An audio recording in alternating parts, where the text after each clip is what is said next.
ابو جہل کا رسول اللہ صلی اللہ علیہ وسلم نے اس زمانے کا فرعون قرار دیا۔ ابو جہل جنگ بدر میں ذلت اور رسوائی کے ساتھ مارا گیا۔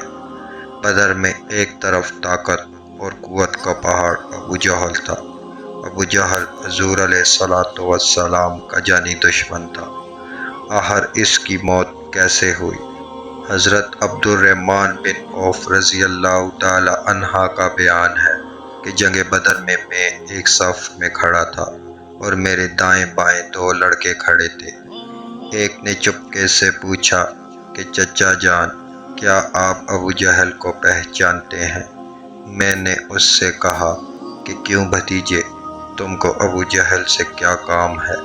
اس نے کہا کہ چچا جان، میں نے اللہ سے عہد کیا ہے کہ میں ابو جہل کو جہاں دیکھ لوں گا یا تو اس کو قتل کر دوں گا یا خود لڑتا ہوا مارا جاؤں گا، کیونکہ وہ اللہ کے رسول صلی اللہ علیہ وسلم کا بہت ہی بڑا دشمن ہے۔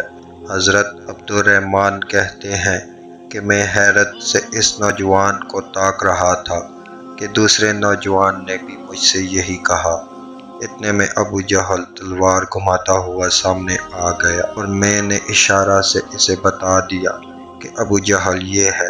بس پھر کیا تھا، یہ دونوں لڑکے تلواریں لے کر اس پر ایسے جھپٹے جس طرح باز اپنے شکار پر جھپٹتا ہے۔ دونوں نے اپنی تلواروں سے مار مار کر ابو جہل کو زمین پر ڈھیر کر دیا۔ یہ دونوں لڑکے حضرت معاذ اور حضرت معوذ رضی اللہ تعالی عنہما تھے، جو افرا کے بیٹے تھے۔ ابو جہل کے بیٹے اکرمہ نے اپنے باپ کے قاتل حضرت معاذ رضی اللہ تعالی عنہ پر حملہ کر دیا اور پیچھے سے ان کی بائیں شانہ پر تلوار ماری، جس سے ان کا بازو کٹ گیا، لیکن تھوڑا سا چمڑا باقی رہ گیا اور ہاتھ لٹکنے لگا۔ حضرت معاذ رضی اللہ تعالی عنہ نے اکرمہ کا پیچھا کیا اور دور تک دوڑایا، مگر اکرمہ بھاگ کر بچ نکلا۔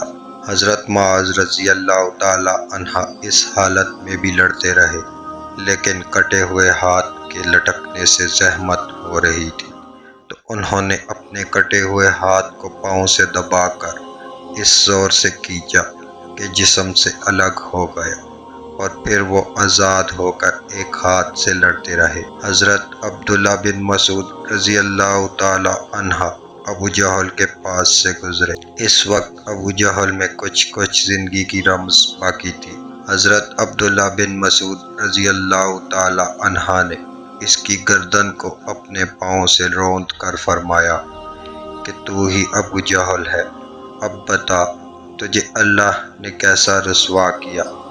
ابو جہل نے اس حالت میں بھی گھمنڈ کے ساتھ یہ کہا کہ یہ تمہارے لیے کوئی بڑا کارنامہ نہیں کہ میں قتل ہو جاؤں۔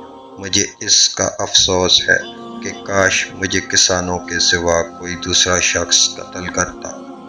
حضرت معاذ رضی اللہ تعالی عنہ چونکہ یہ دونوں انصاری تھے اور انصار کھیتی باڑی کا کام کرتے تھے، اور قبیلہ قریش کے لوگ کسانوں کو بڑی حقارت کی نظر سے دیکھا کرتے تھے، اس لیے ابو جہل نے کسانوں کے ہاتھ سے قتل ہونے کو اپنے لیے قابل افسوس بتایا۔